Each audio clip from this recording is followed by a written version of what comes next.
29-летний водитель «Шевроле Ланос» пострадал в серьезной аварии на Фермском шоссе. Участник аварии был только один. Он сам не справился с управлением на скользкой дороге, машину закрутило и выбросило прямо на столб. Удар был таким, что у автомобиля деформировались крыша и силовые элементы. Подробности у Ленары Гинатуллиной. Перелом, думаю, обойдется. 29-летнего водителя «Шевроле» госпитализировали с подозрением на травму бедра и резаную рану правой кисти. В салоне иномарки в момент аварии мужчина находился один. До госпитализации к месту происшествия приехала его родственница. Ей он рассказал, как все произошло. Наледь очень сильная. Получается, гололедица, ничто не посыпано. Никто не подрезал все это сам? Нет, я так понимаю, то, что он мне успел передать, это, что не подрезали, но не занесло. И на столб. Благо была маленькая скорость.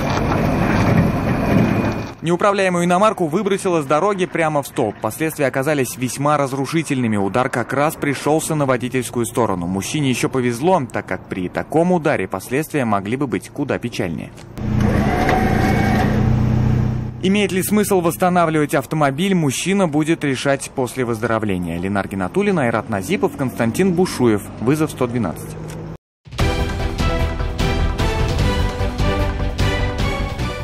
Происшествия и аварии, трагедии, героизм спасателей и сила закона в программе «Вызов 112» на сайте tnv.ru и на YouTube-канале ТНВ. Подписывайтесь.